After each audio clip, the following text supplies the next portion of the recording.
What is the future of battery technology innovation? That's what we're going to get into today with Nick Kateris, a postdoc researcher at Stanford University, where his focus is on the cutting edge of battery technology innovation. Advances in battery technology are essential in order to achieve a global renewable energy transformation, not only in the area of electric vehicles, but also in the area of storage of renewable energy for the electric grid. This is such an important area of technological innovation, but very few people really understand the future of battery technology. That's why I found the right person to explain it to us. Let's get into it. Nick, at a high level, what are some of the most exciting areas of battery technology today? Everyone's using lithium-ion batteries today, but lithium-ion batteries are a pretty old technology now, even though they're constantly improving. So I think the areas of research in battery technology that are most exciting to me are areas having to do with new battery types. So, for example, there's a lot of current research going on about solid-state batteries, about lithium-sulfur and lithium-air batteries, and also moving away from lithium-based batteries into sodium and potassium-based batteries as well. Nick, why is new battery technology so important, and how could it dramatically reshape our economy? Right now, we're mostly used to batteries in personal devices, right? Like our laptops or phones, etc.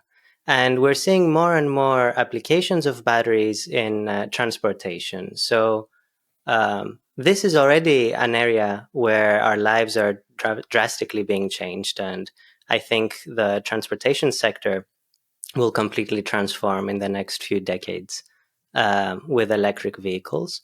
But the way in which batteries can most can impact the economy in the most drastic way, in my opinion, is by ramping up energy storage using batteries.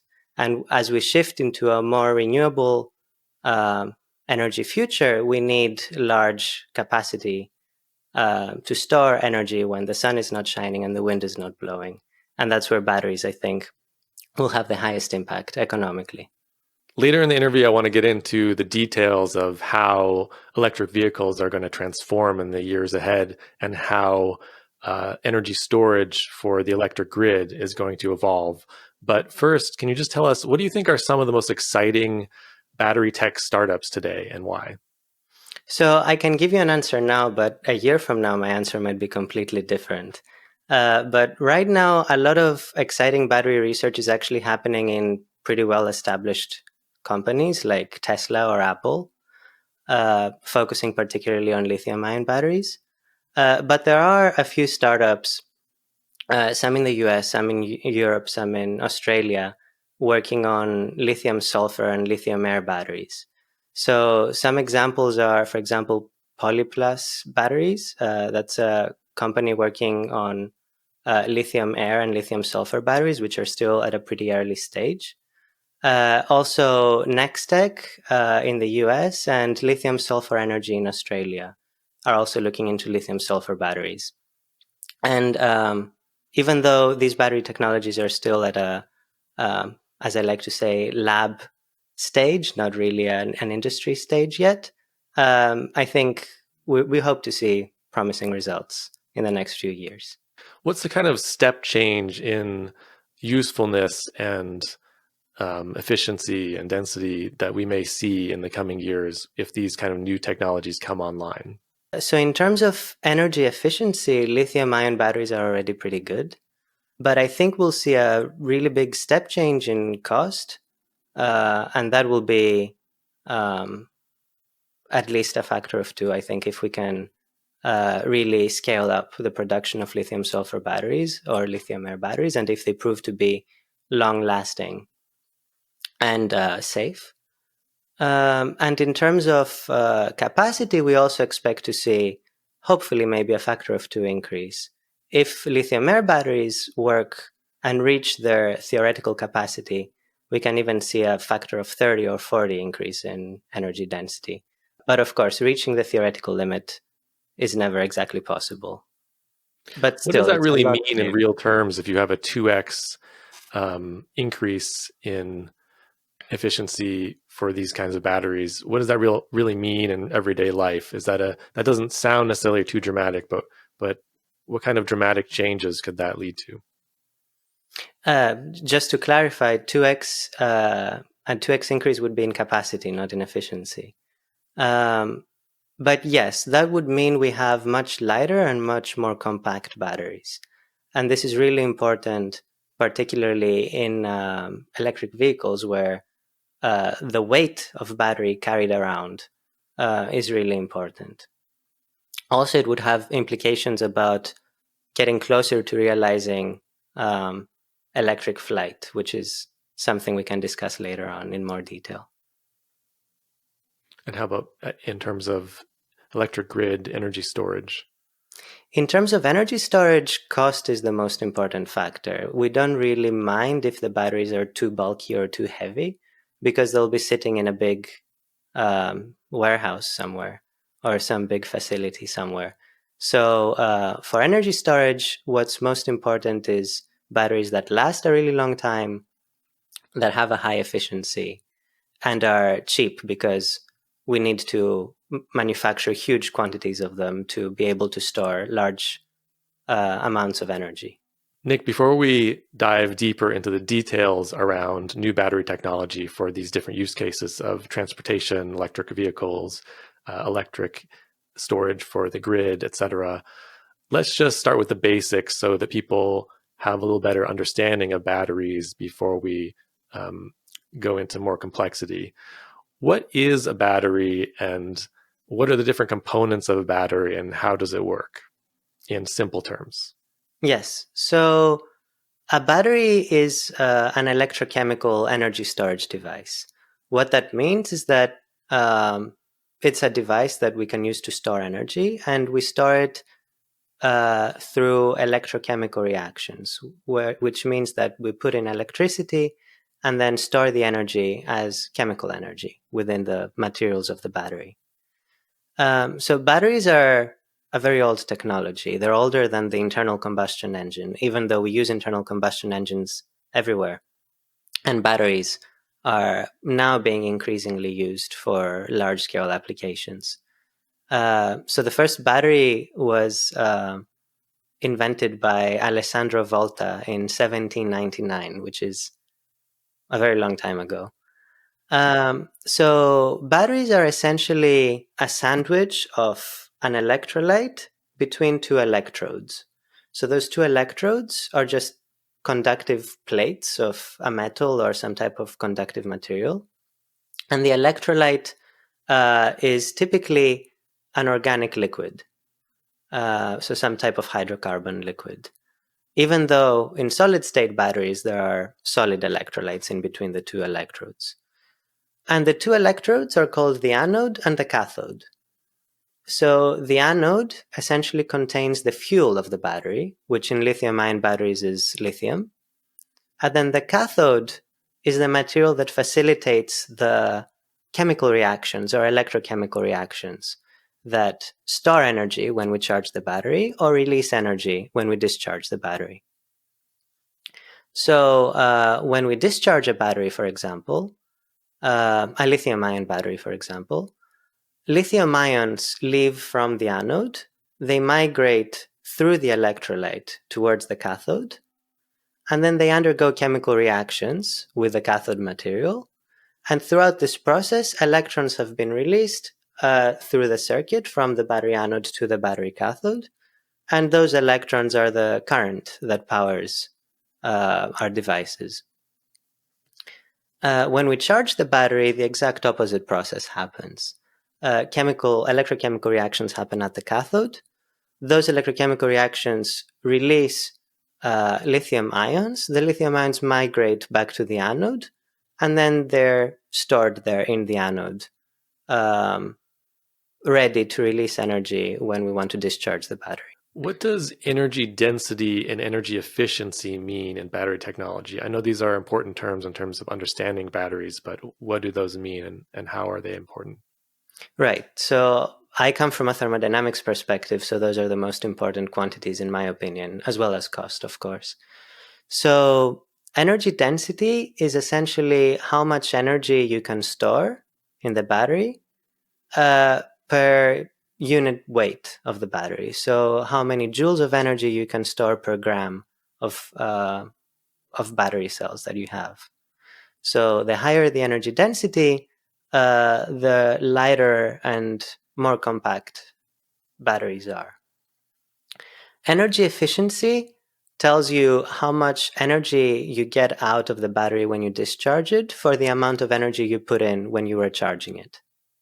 So to give you an example, when we do energy storage, grid energy storage, for example, and we produce an excess of energy in terms of electrical energy from our solar panels or wind turbines, we want to be able to store as much of that as possible and be able to take it back out of the battery at the maximum possible percentage, right? So for this excess amount of energy that we produce, a high 100% efficient battery would give us the same amount of energy back when we discharge it.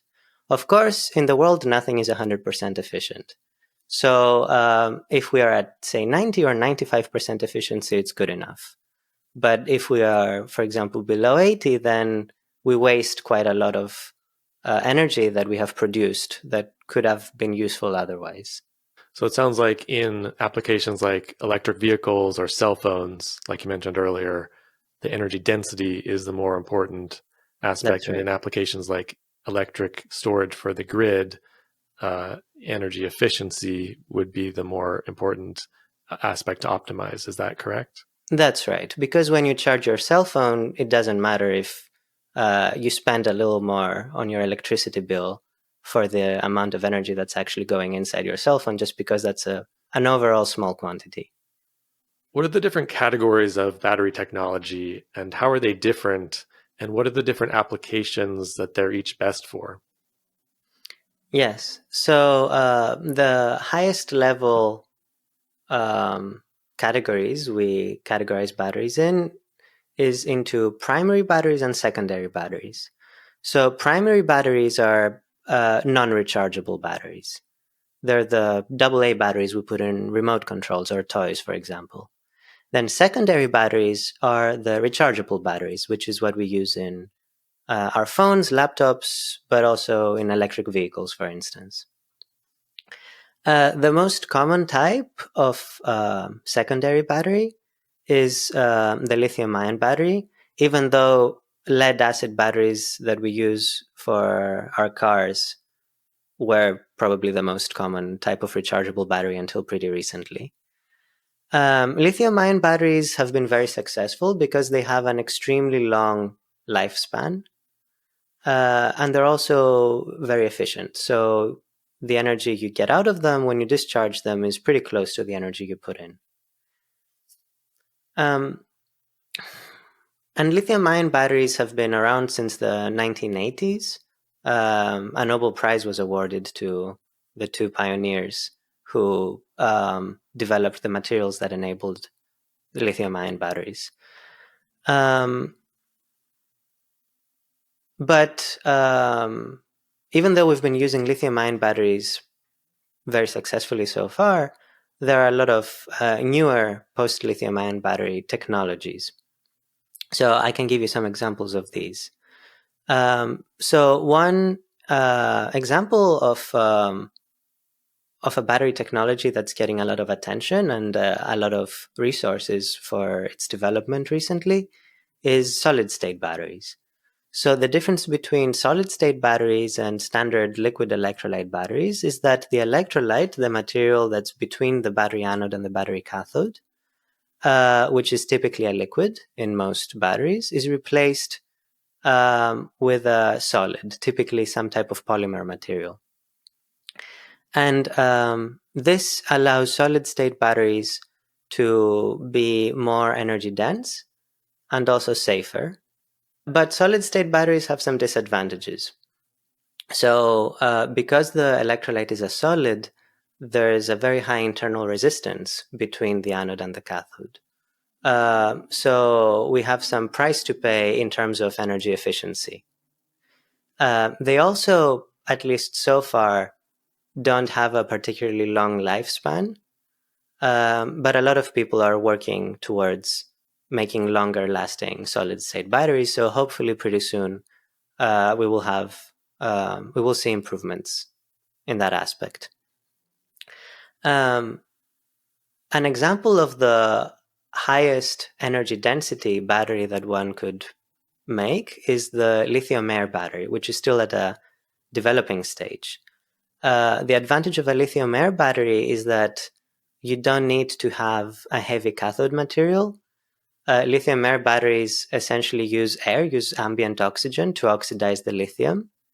So it's kind of like a lithium combustion process, but in a very controlled and electrochemical manner instead of just burning lithium. And these batteries have at least a theoretical capacity that approaches the energy density of hydrocarbon fuels, like fossil fuels. But of course, reaching that theoretical capacity will have a lot of challenges. Another example of a high energy density and low cost battery is something I've worked on personally, which is lithium-sulfur batteries. So lithium-sulfur batteries are also at a lab stage. They haven't really found scalability yet. And that's because there hasn't been enough testing to see what their lifespan can be or what their lifespan can be pushed towards.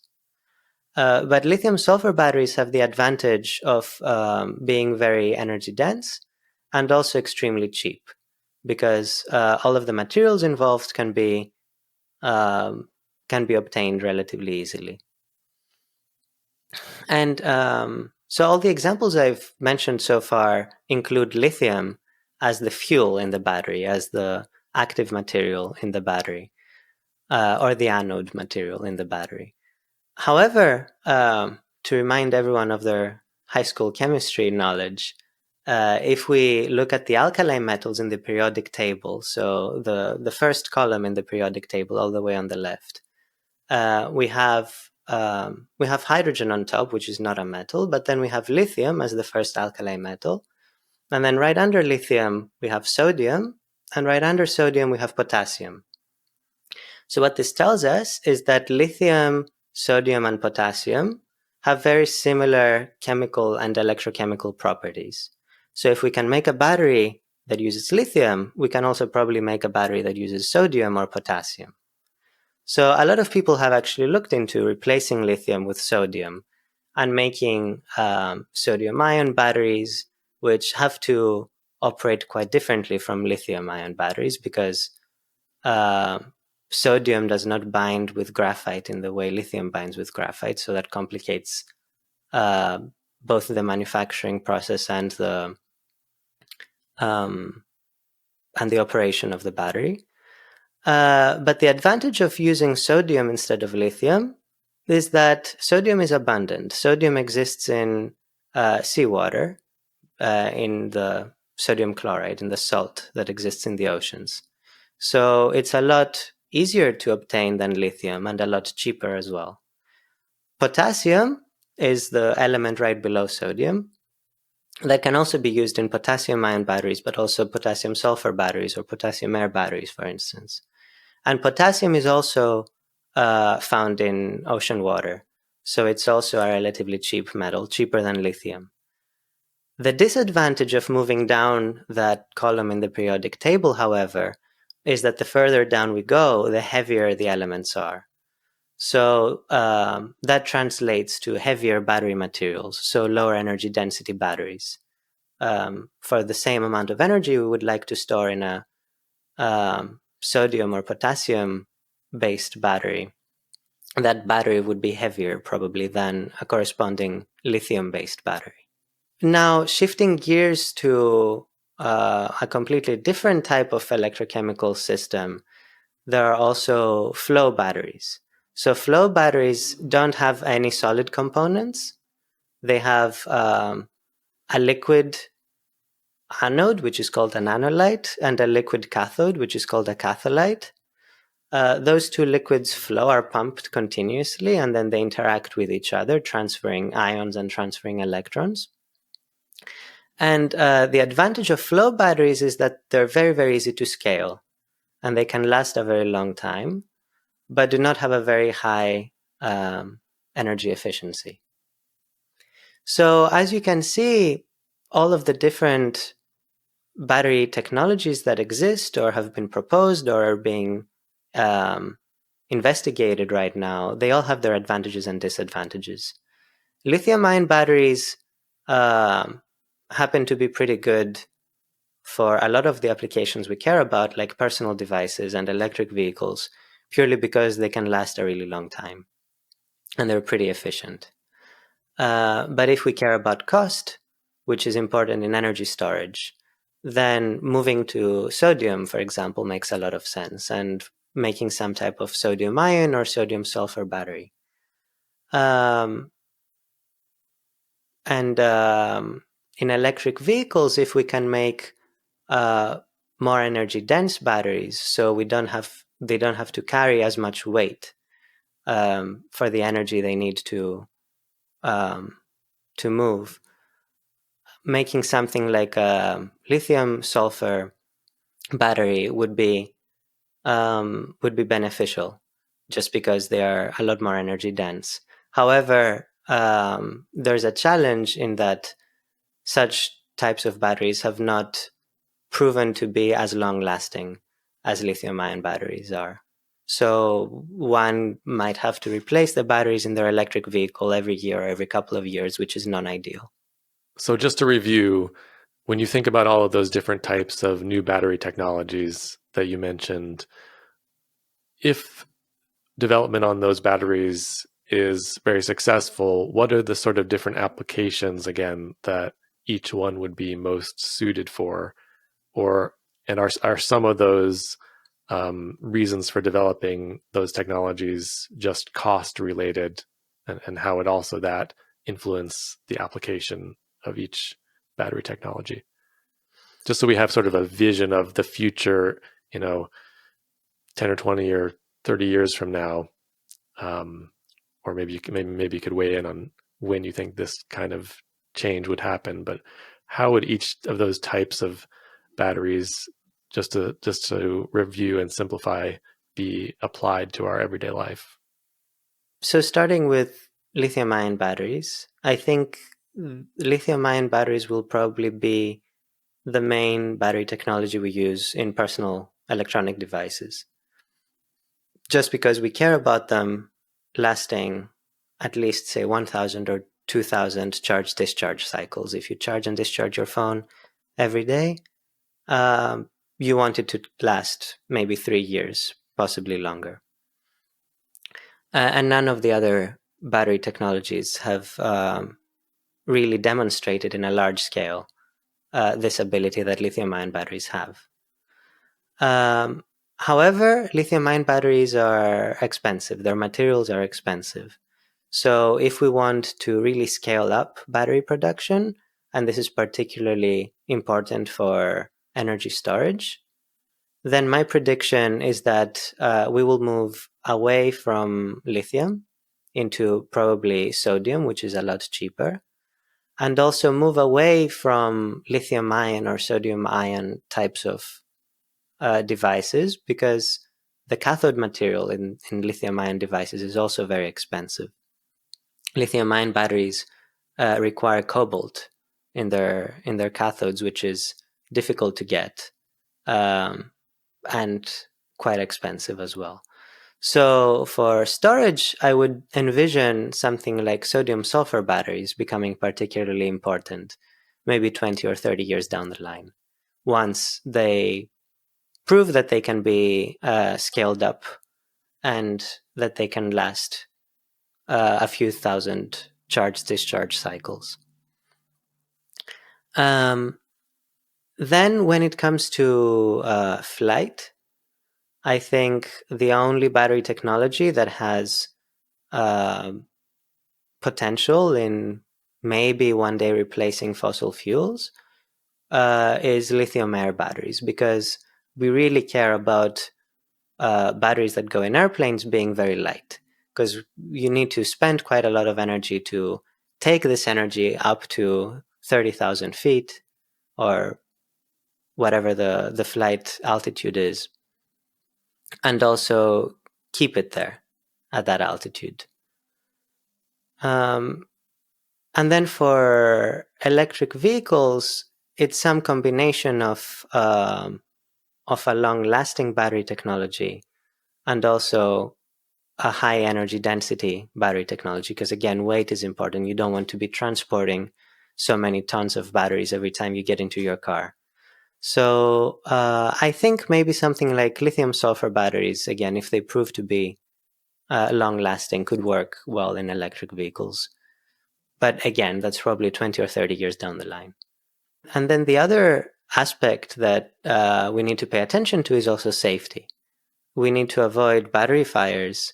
And we've seen some accidents happening with electric vehicles recently.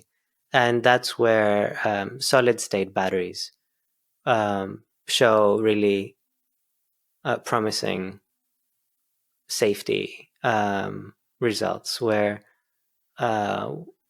we need to avoid having accidents and thermal runaway phenomena in batteries, and solid state batteries are the way to go from a safety perspective, even though they need to show some improvement in terms of energy efficiency.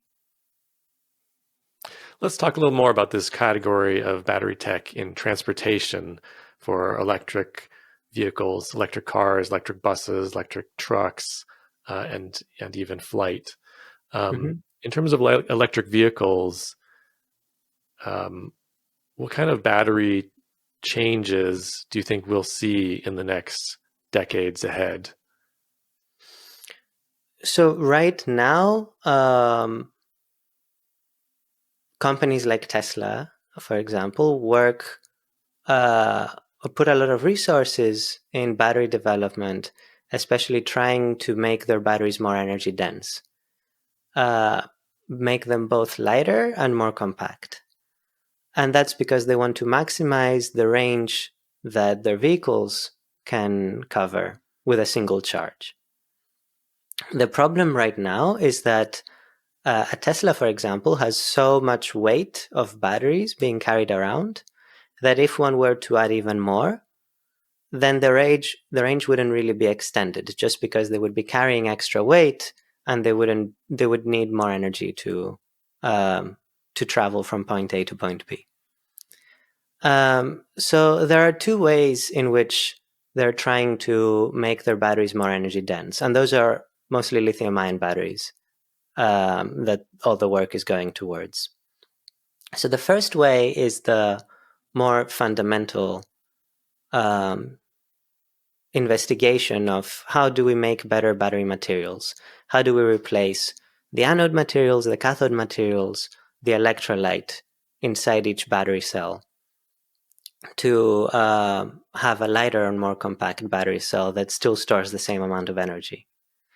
Then the second way in which they're trying to improve their batteries is from a more engineering point of view, where,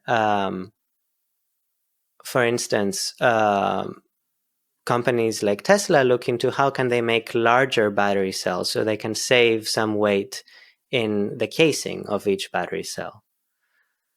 And in some instances, they might sacrifice the higher performing energy material into maybe an older material. Like, for example, rather than using NMC cathodes, which are a more state-of-the-art cathode material, they might move 10 or 15 years back in the technological development timeline to lithium-ion phosphate cathode materials, which are not as they don't perform as well, but they have the right material properties to make larger battery cells and save on battery casing.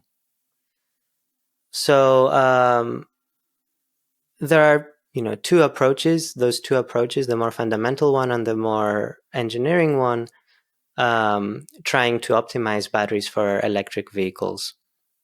And yeah, the name of the game is energy density. It's being able to store more energy in the same volume and in a lighter weight. So will we have electric vehicles in a couple of decades that have a much longer range? Hopefully, I think we're already reaching a plateau. Yes, hopefully we'll see some new developments in the future. But I do think we'll see a lot more vehicle electrification in the next 20 years. Hopefully, all cars and all trucks will be fully electric in 20 or 30 years' time. I also think there's a lot of future in plug-in hybrids. So the difference between plug-in hybrids and electric vehicles is that an electric vehicle carries around a large weight of battery to be able to cover 400 or 450 miles. A plug-in hybrid has a much shorter range, maybe 70 or 80 miles, so it has to carry much less weight in batteries to cover that range. And then it also has an internal combustion engine, which burns gasoline. And the driver only uses that when they want to travel a distance longer than 70 miles. But for most people, for people like me, that's totally fine because very rarely do I drive longer than 70 miles in one day. And if I burn gasoline 5, 10 times a year, it's not the end of the world. Will airplanes become electric? A lot of people hope so. I hope so too, but I'm not particularly confident as things are right now. The problem is in energy density. So lithium as a material has an inherent thermodynamic property that's called the heat of reaction with oxygen. The best way you can extract energy out of lithium is, or the highest energy density way you could extract energy out of lithium is if you just burn it. Or if you have it react with oxygen in the way that lithium air batteries operate, where rather than just burning the lithium, you oxidize it in an electrochemical process. So that will give you the maximum theoretical energy density of what any lithium-based system can achieve. And this is still a bit lower than fossil fuels.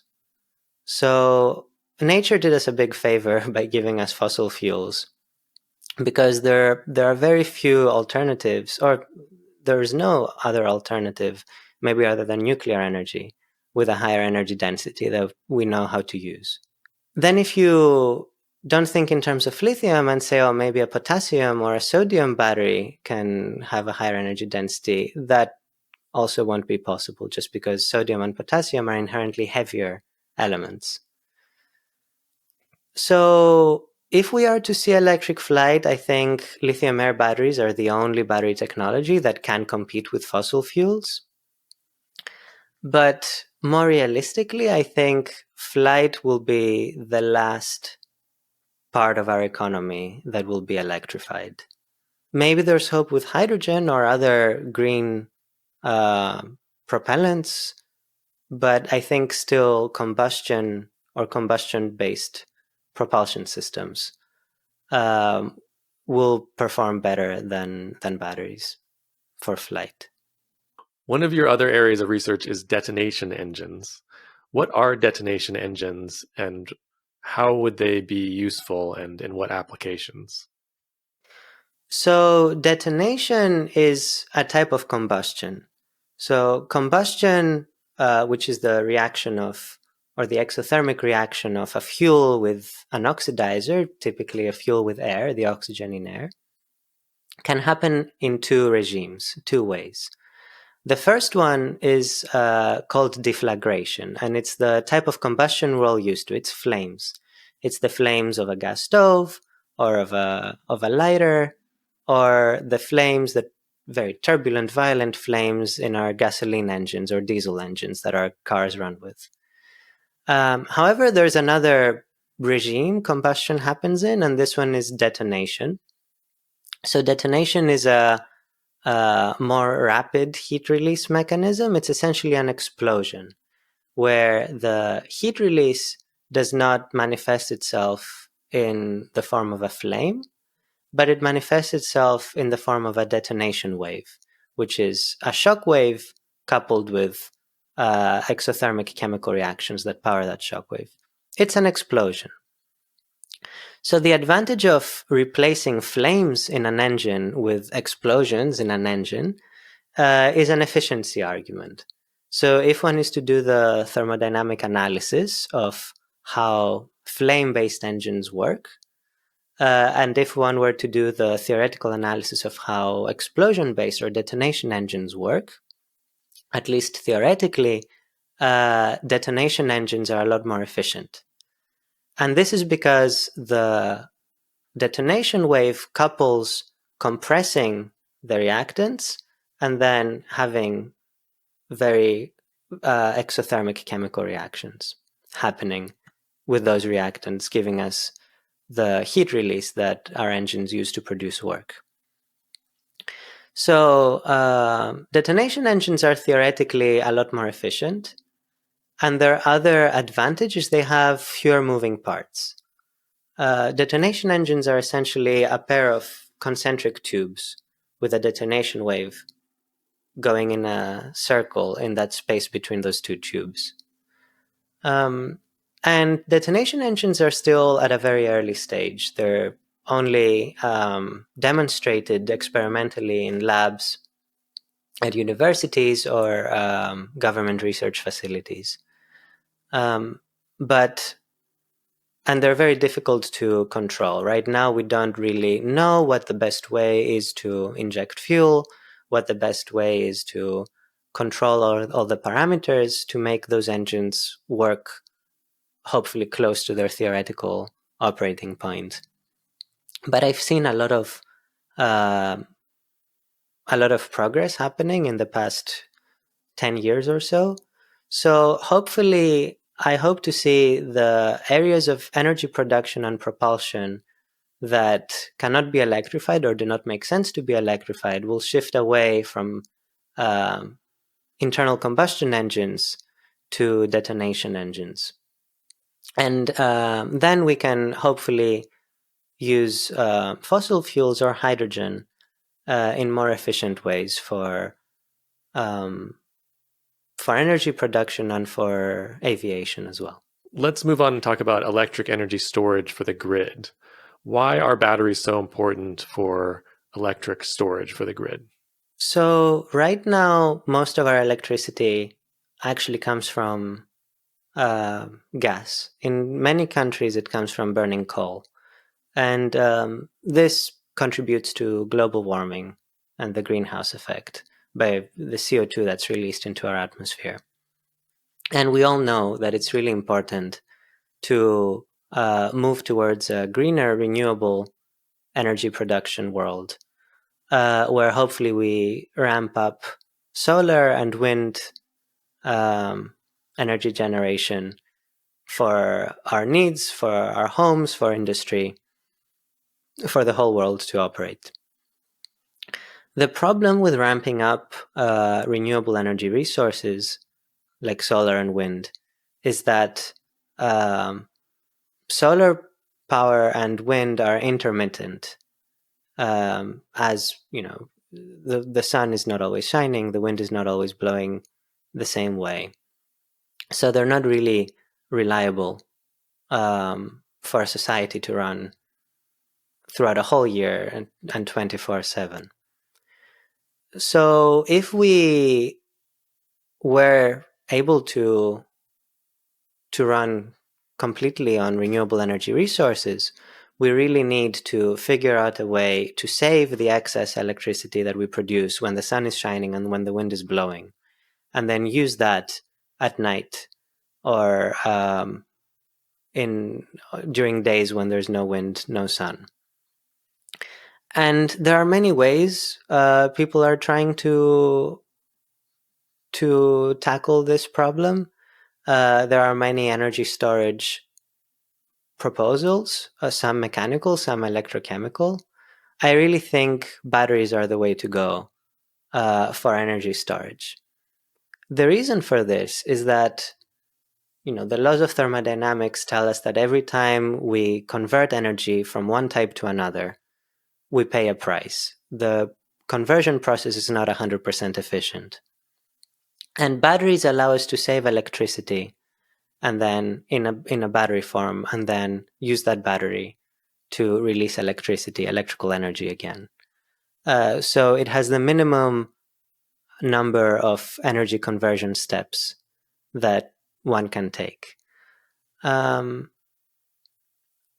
So if we are serious about moving towards a more renewable economy, then we need to make big energy storage facilities, large warehouses filled with batteries that can charge up during sunny days and then release the stored energy for society to run at night or when we don't have access to renewable resources. Do you think those battery installations would likely be sort of mega installations away from people, or do you think they would be sort of distributed throughout the grid in smaller neighborhood installations? I think we need a combination of both. I think for homes that have their own solar panels, for instance, it makes a lot of sense for those same homes to have a refrigerator-sized battery in the basement, charge that up, and then use that energy at night. But having a completely distributed energy production model also has its challenges. The grid works because the demand in different areas changes. Also, we can't forget about industry and factories needing huge amounts of energy, also agriculture as well. So I think a lot of industrial and agricultural sectors would benefit from large centralized energy storage facilities. So yeah, I think there's a lot of optimization to be done on what the best model is, but my bet is a combination of large facilities and distributed storage devices in people's homes. So it sounds like we need to get battery technology that is very cost effective and also very energy efficient, in that we can we get about 100%, close to 100% of the energy that we put into it retained in the battery for later use.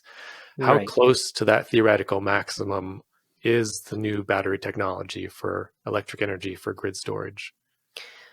Lithium-ion batteries are pretty good already. They're around 95% efficient in terms of energy efficiency. Newer, cheaper, and at the developmental stage, battery technologies have not been as efficient, generally speaking. I know lithium-sulfur batteries, for instance, are at around 80% energy efficiency, which is a bit too low right now. But a lot of progress is being made in making newer battery technologies more efficient. So hopefully, cheaper alternatives to lithium-ion batteries will approach the efficiency of lithium-ion batteries. And then once we're, at an over 90% energy efficiency, we're already way, way, way better than any of the mechanical solutions or hydrogen storage, for instance. Is that kind of 90% the threshold that you're looking for in terms of actually building these installations in the world, or what's the kind of threshold that you would need to see in the technology in order to start seeing um, battery large battery installations in the world that are cost effective at scale? That's the ballpark number I have in my mind. But to make that decision and to make this cost effective, it would have to be a combination of the cost associated with efficiency and those losses, but also manufacturing maintenance costs, how often those batteries need to be replaced. So there are quite a lot of variables in the equation to make those decisions. And we're trying to push each of those up individually. But I think we need to think a bit more in a more multidimensional way and how all those fit together to make a complete solution that makes sense to create. Do we currently have technology available to build these kind of large electrical energy storage battery installations for the grid? I thought I heard about like Tesla doing that in Australia a few years ago. Yeah, so we do if we are to use lithium-ion batteries. Um, the problem is cost. It doesn't make sense cost-wise to do this at a large scale yet. The problem with lithium-ion batteries, even though they perform so well, is that the cathode materials used in lithium-ion batteries contain cobalt. And cobalt and nickel, cobalt especially, is not very easily accessible. Most of it is mined in Africa, in the Democratic Republic of Congo. So there are both um, financial and also political obstacles um, to really scale up lithium-ion battery production to the extent necessary for energy storage. We also don't have enough solar and wind power yet to really, for it to make sense to really ramp up um, huge storage facilities. So we need a development of or a ramping up of renewables and renewable energy power generation with energy storage happening in tandem for it to make sense financially. That's interesting because a lot of the sort of renewable energy naysayers would say, "Oh no, this wouldn't work to have a huge amount of renewable energy as part of our mix because when the sun doesn't shine and the wind doesn't blow." But it sounds like what you're saying as a battery expert is that we actually don't even have enough renewable energy capacity yet to be near even hitting that problem of needing battery installations. Is that right? Yeah, because we still rely on gas pretty heavily. I know California has quite a lot of renewable electricity, but most other states do not, and most countries in the world do not. So um, if we currently were producing an excess of renewable electricity, then we might as well send it somewhere else where it can be used directly, and so that coal doesn't have to be burned with lines that go from state to state or country to country, or just region to region within smaller areas. And we wouldn't need to think about storing it. Do you have an idea of like what percentage of the um, energy mix, solar and wind and other renewables, um, can be before you need to start thinking about battery storage? We would need to. It would need to be the majority. It would need to be definitely more than half. Wow, Which so even thinking, that half or more can be absorbed into the grid easily without battery storage installations. I believe so. Yes, I'm not a grid expert, but maybe that's a good idea for a future episode. Let's talk more about the political and environmental aspects of batteries. You mentioned that lithium ion batteries have rare earths and that those come specifically from the Congo. What types of rare earths are used in different types of batteries, and what is sort of their toxicity level and scarcity level? And is there even enough of those types of rare earths in existence to make batteries at the scale that we would need to? Yes, that's an important topic. So lithium-ion batteries, which are the most common ones we use now, have three materials that are kind of difficult to obtain. So the first one is the lithium, which is the fuel in lithium-ion batteries. Lithium, it looks like we have quite a lot of it. A lot of it is mined in the US, some in South America, some in Canada. a lot in China. Most of it is processed in China and then distributed around the world for battery production. And lithium, it looks like we have quite a lot of it, at least for the next couple of centuries or so, even ramping up um, battery development and application. And it's also fairly safe. So lithium reacts with water and it reacts with air to form lithium oxide, which is non-reactive. It's essentially lithium rust.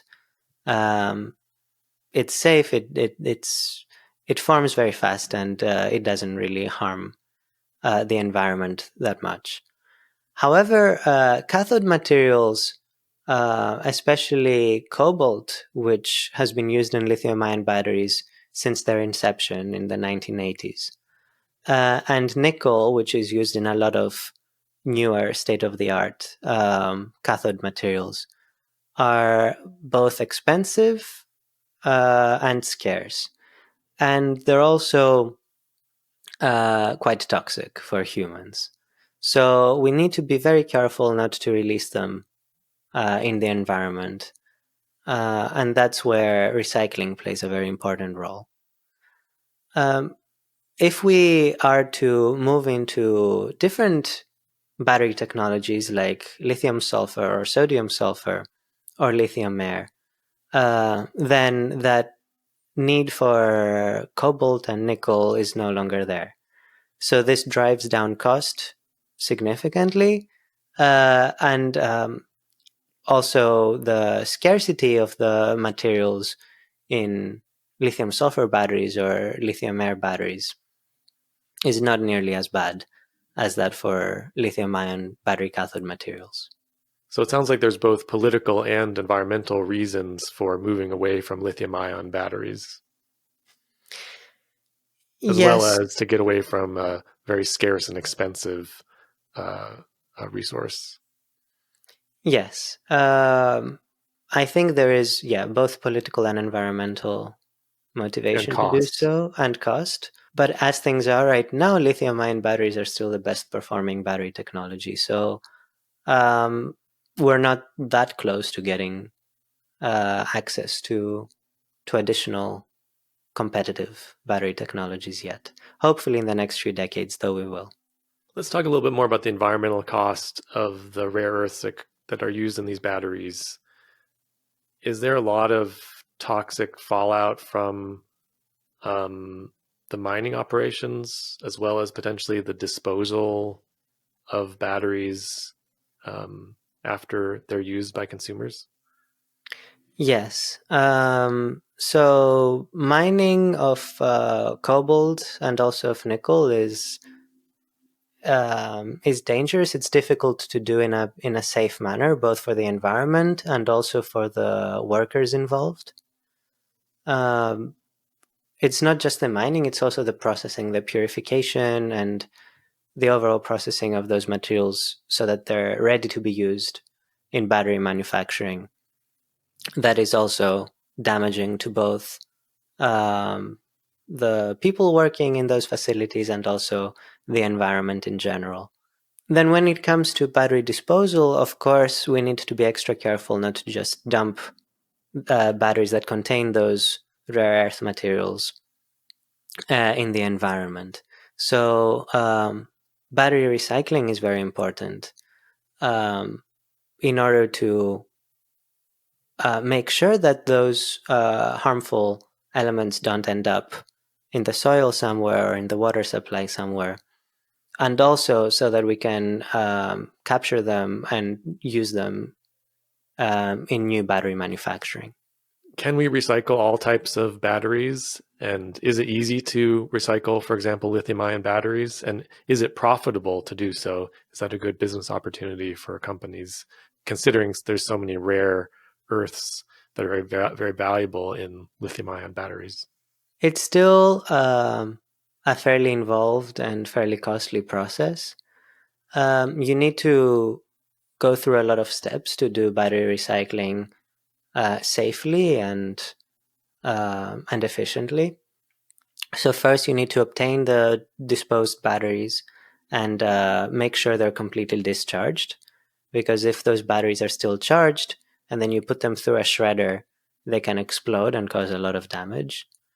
Then those batteries are typically smashed or shredded, and the materials are separated by physical and chemical processes. The plastic in the casing is reused. That's pretty easy to obtain, to remove. The rare earths are captured and they're reused. Um, my understanding is that most of the lithium is just disposed as lithium oxide. It is possible to take back that lithium as well, but currently obtaining newly mined lithium is more profitable. So overall, battery recycling is a fairly involved and costly process. So the profit margin as a business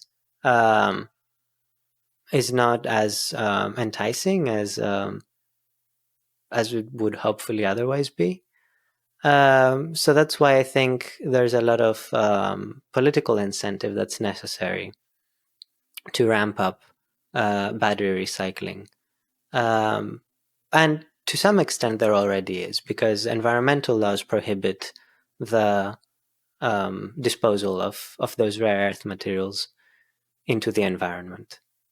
So, what's the clean and green vision of the future of battery technology? I hope to see a lot of different battery systems being developed and finding applications in different areas. So I hope to keep seeing improvements in lithium-ion batteries, um, seeing them being applied to a lot of the current applications that they have. I also hope to see a full ground transportation electrification in the next 20 years. I hope every car and every truck, and hopefully a lot of shipping as well, becomes electrified pretty soon. Um, and then I think the biggest, most drastic change I hope to see in a slightly longer time frame is energy storage with new, much cheaper um, battery systems.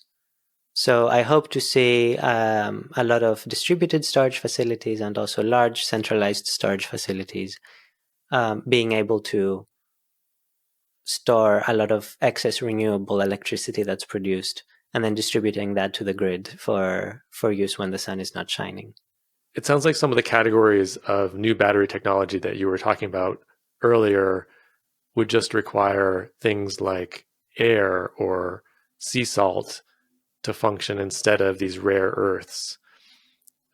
Is that a real reality moving forward, that we could transition away from these kind of lithium ion batteries that require more toxic substances that are harder to obtain and expensive, towards these types of batteries that are have much cleaner ingredients without toxicity that can be obtained almost anywhere in the world? Yes, I think there is a future where those batteries find um, pretty extended application. Um, but first, we need to do some work to improve their performance, make sure they can last thousands of charge discharge cycles, and they can be efficient. So yeah, I do believe there is a future in such battery technologies. It's just a matter of um, some scientific development and some engineering development to get those up to speed to the performance of lithium-ion batteries right now. And again, what types of batteries are we talking about that would just require air or sea salt or these kind of very basic non-toxic ingredients? So lithium-air batteries promise to use lithium and just air. We can also think about sodium air batteries, which use sodium and just air. And the sodium is what we can obtain from sea salt directly and is a lot cheaper than lithium. But even lithium-sulfur and sodium-sulfur batteries um, will consist of materials that are very easily accessible, because sodium, for instance, can be, again, taken directly from sea salt, and sulfur exists pretty much everywhere in the world, can be mined very easily, very cheaply, and is an abundant material. How close do you think we are to changing over to those cleaner, more cost-efficient battery technologies? I think a lot of the scientific development is already there. There is just a disconnect in testing that happens in lab research settings and then industrial settings. So typically in a lab, for example, my lab, we would test a new type of battery chemistry to 200 charge-discharge cycles. Just because the turnover process of how quickly research happens and how students enter and leave labs doesn't allow for a battery to just sit there in a corner and charge and discharge for a couple of years.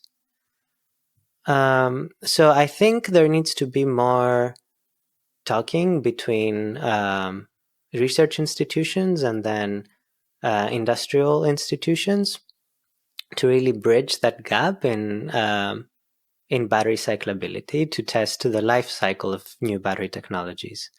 And I think that's what's necessary to allow those new post-lithium-ion battery technologies to find application in industry. So one of your research interests is computer modeling of battery efficiency to help speed up innovation. Can you tell us more about that and how that works, why that's important? Yes. So battery research is still, unfortunately, at a relatively trial and error stage in its scientific journey. Most battery materials that we use currently and most new battery technologies that are being developed come from just trying things out until something works well. So I think there is a lot of potential in really developing some theoretical understanding for the physical and chemical processes that happen within battery cells, and then use that theoretical understanding and theoretical models to come up with new battery technologies. So my work in batteries combines both computer modeling and experiment, but a lot of the modeling I do is looking at the chemistry and the quantum mechanics of individual reactions that happen inside battery cells between the different electrodes and the electrolyte. And what this allows us to do is to look at the thermodynamics and the kinetics, which means the energy release of each of those reactions and the rate at which those reactions happen. And from that, understand which materials we expect to work well and which materials we don't expect to work well. And also come up with new molecules, new structures, new battery materials, and then predict their properties before we can manufacture them and test them in the lab. But to do that, to bridge this theoretical understanding with the development of new battery materials, we need to develop a lot of theory to understand exactly how the atoms and the electrons and the molecular structures interact inside those battery materials. And this is not a very easy task. There's also a lot of modeling happening, investigating how quickly molecules transport themselves inside a battery cell, as, for example, ions move from the anode to the cathode during battery discharge. And there are also a lot of people doing statistical modeling and things like machine learning to combine a lot of theoretical and experimental results that come from different studies and try to come up with new battery technologies that might perform well. And I think there is a lot of collaboration to be done between more fundamental theoretical research like my own and more statistical machine learning research in in coming up with new battery materials. Like, for instance, people who do machine learning for battery materials can look at all the all the data that exists in literature, come up with new materials that might perform better than what's already there. And then people who have similar background to me can study what the chemical reactions would be of those newly proposed materials and see if they are going to indeed be better performing than what we have already.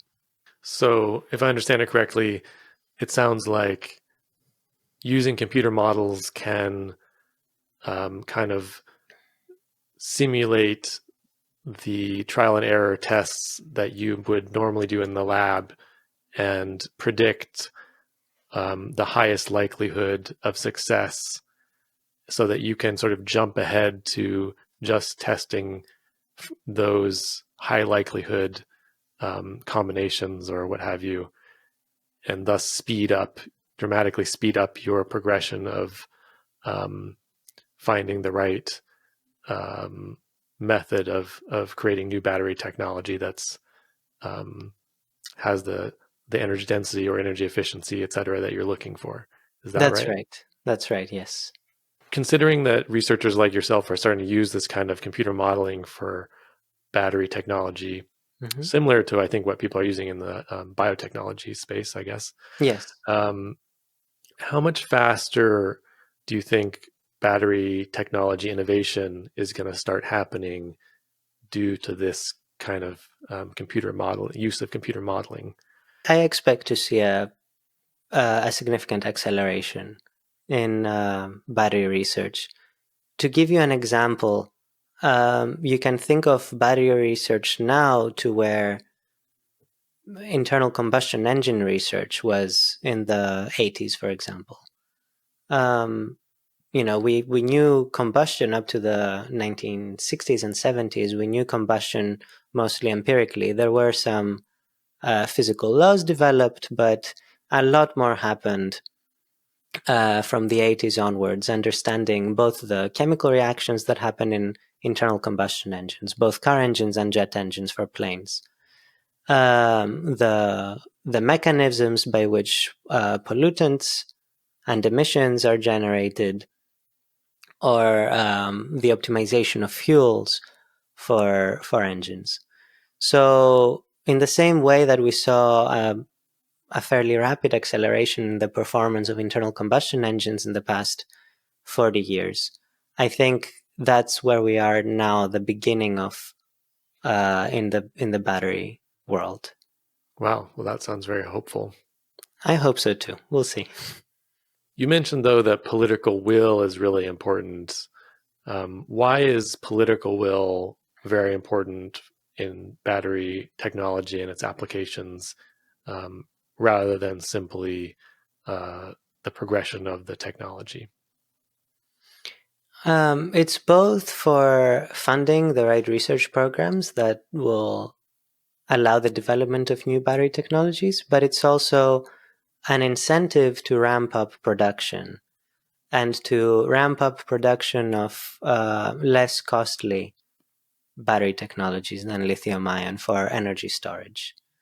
So political incentive, I think, is necessary to encourage a lot of people to work towards making cheap and efficient batteries that can be used in large scales.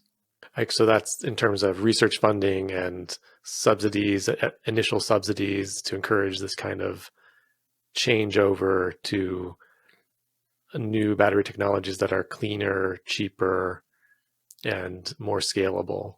Is that right? Yes, yes, that's right. But if they're already cleaner and cheaper and more scalable, why would subsidies be necessary? Well, we still need to do some work to improve their performance of those cleaner and cheaper battery technologies. And that's where a lot of research funding can be useful for.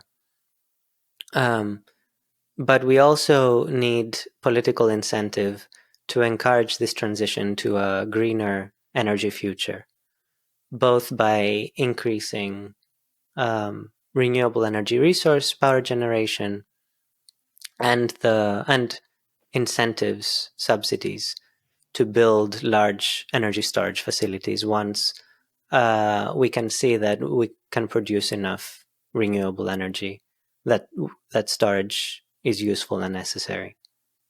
So is that because even as renewable and battery storage of renewable electric energy becomes more and more efficient and competitive with um, dirtier sources, that new installation cost is still higher than competing with an existing legacy installation that doesn't need to be newly um, constructed? Is that the difference? Yes, that's right. That's important as well.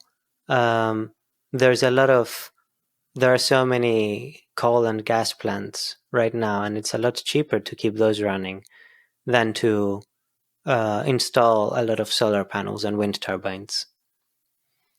So, where there's no cost benefit, political incentive is necessary, in my opinion. I guess when we're talking about energy installation, we're talking about like installation cost and then um, annual production cost, right? And that Mm-hmm. varies widely depending on different types of energy.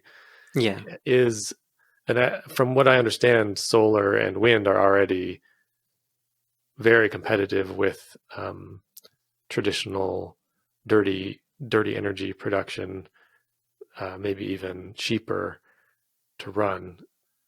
I guess if I guess we're talking in terms of like the cost of adding new battery facilities to store more as an added cost to store more renewables beyond that kind of 50% plus threshold in the energy mix Well, as like an additional cost to renewables. If you add that's it, if you're going that's to like true. a 90% renewables for a country, energy production for a country, then you're starting to talk about battery installations and the added cost of the battery facilities added on to the wind and solar installation cost, right? That's right. But also, as you said, the installation of solar panels or wind turbines might be competitive with respect to setting up a new gas power plant, but they're definitely more expensive than keeping the current gas plants running, right? That infrastructure is already there to a great extent, and um, just stopping it and having those uh, power plants go to waste also has a big cost. So yeah, it's a combination of cost for the installation of renewable energy production and also storage, and there's also a significant cost in the maintenance of solar panels, in particular, which is um, it's a lot more than the maintenance of traditional combustion based power plants. What is the maintenance of solar panels? What kind of maintenance has to happen? So solar panels, first of all, don't last forever. They need to be replaced at some point.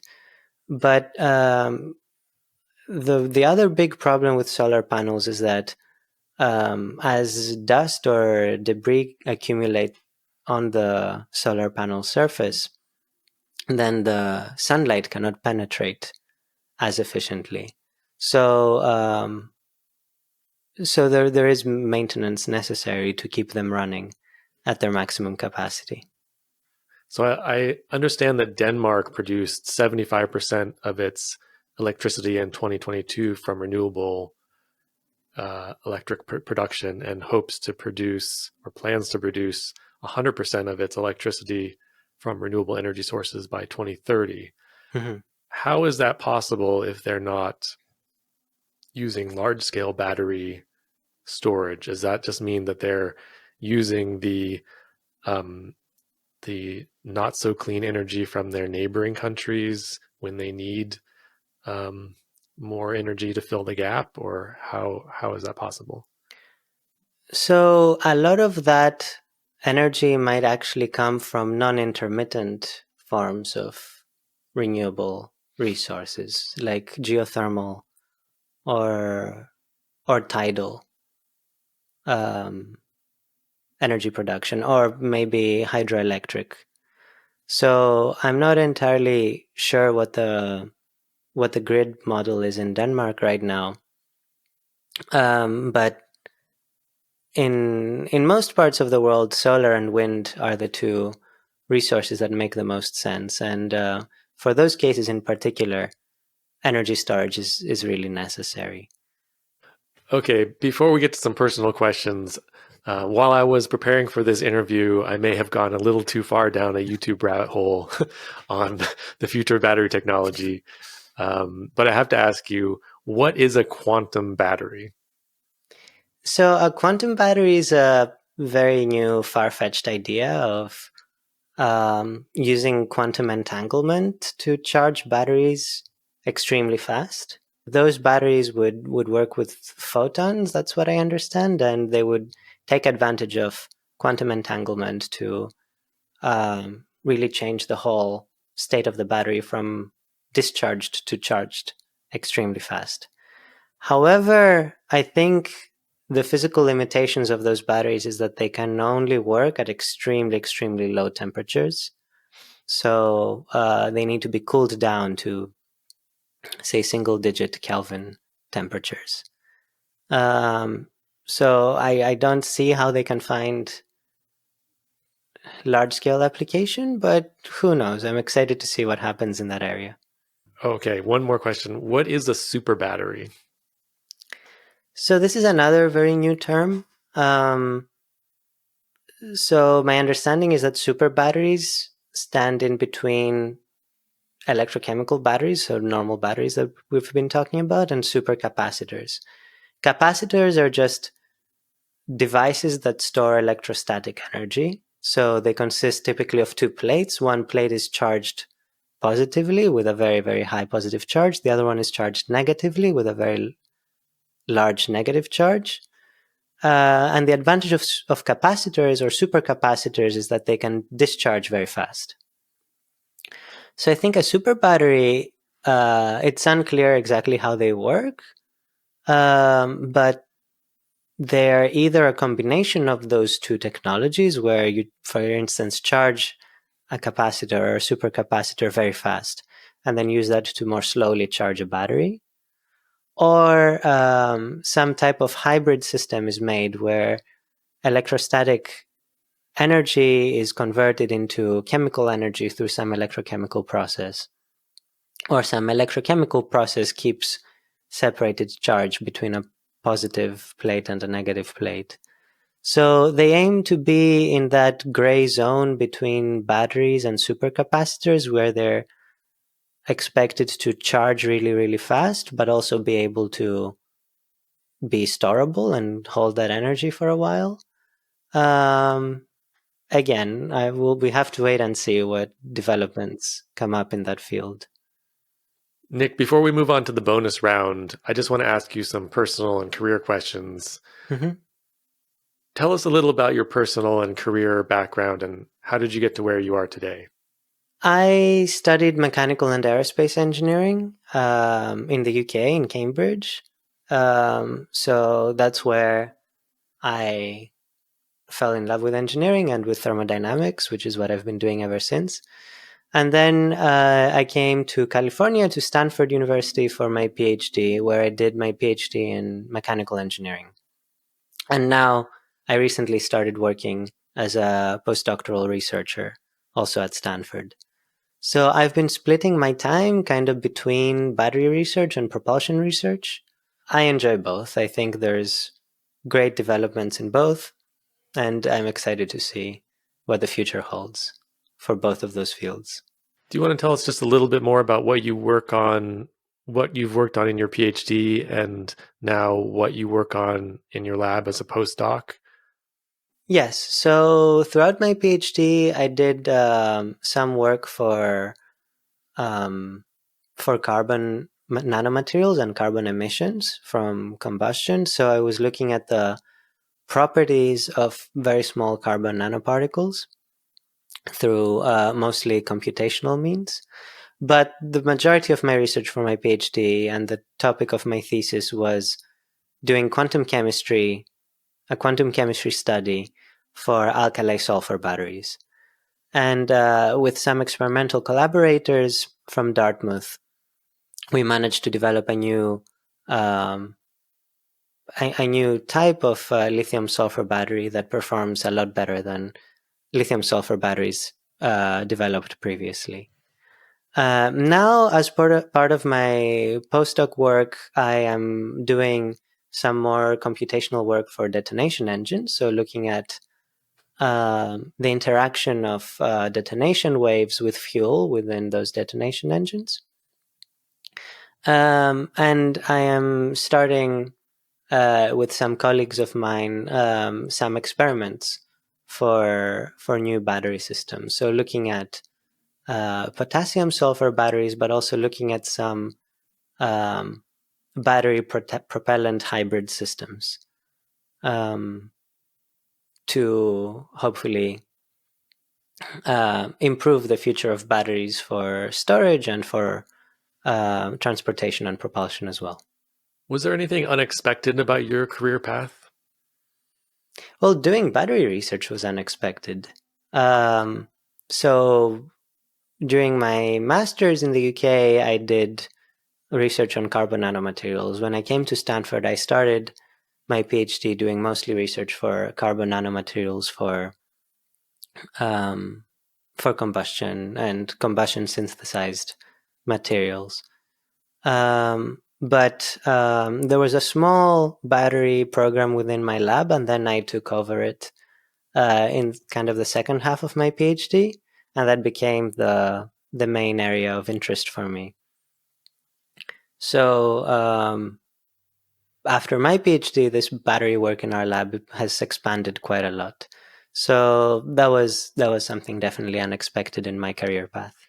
Did that happen because you had an interest in battery technology, or was that sort of like a random occurrence in your lab that then had the effect of opening up a whole new career pathway for you? There was some fairly limited but important battery research in my lab, and I was interested in that area. I was interested in battery research. So after me putting most of my research focus on this, we managed to answer a lot of questions and also ask a whole new set of questions that need answering. So that's how that area in my lab expanded. Do you feel like battery research is what you're excited to spend the rest of your career working on? Yes, definitely. I always, in the way that I'm combining battery and propulsion research right now, I hope to do that in the future as well, because I think there's a lot of interesting physics to be learned and a lot of interesting engineering to be done in both, and also in how those two work together. So yeah, I hope to continue doing battery research and also continue my propulsion and combustion research as well. Let's get into the bonus round. Are you ready? Okay, I'm ready. What drives and motivates you? Learning something new. That's something that motivates me. And what excites and inspires you? New scientific developments excite me, but I'm mostly excited about using science to solve real problems. What's something about you that most people wouldn't expect? I really like to cook. That's something that people maybe don't expect when I mention it. And I love to bake, and I try to limit how many desserts I make just so I can limit how many desserts I eat. But yeah, I really enjoy doing that. What's some advice you would give your younger self? Um, I would tell my younger self to just work on whatever I'm interested in. I think every scientific pursuit has merit and um, a lot of interesting applications. And rather than trying to think about, what can be most useful, what can be most beneficial to me, I would tell myself to just go for it and work on whatever I find interesting, and I'm bound to find some interesting application for it. and something in it that I enjoy.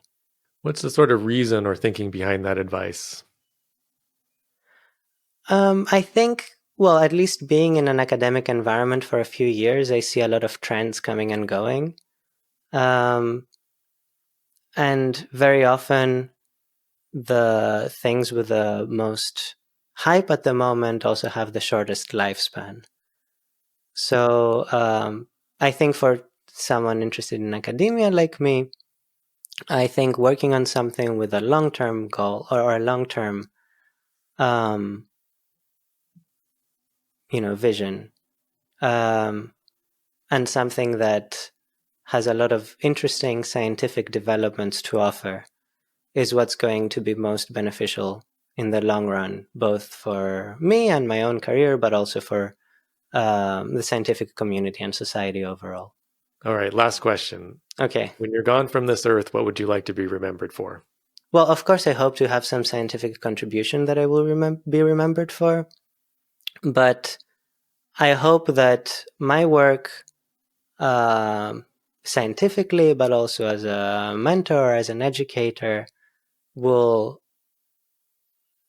enable the next generation of engineers and scientists to do, much more impressive and interesting and important things than what I will do in my career. So yeah, I hope to be remembered as someone, as a good educator, as a good teacher, and as someone who allowed people to do what they want and what they think is important. I guess that all science and much of our human cultural progress is on the shoulders of the people who came before. Right, exactly. Yeah. All right. Well, it's been really great to have you on the show. Thank you so much. Thank you so much, Sasha. I had a great time talking with you.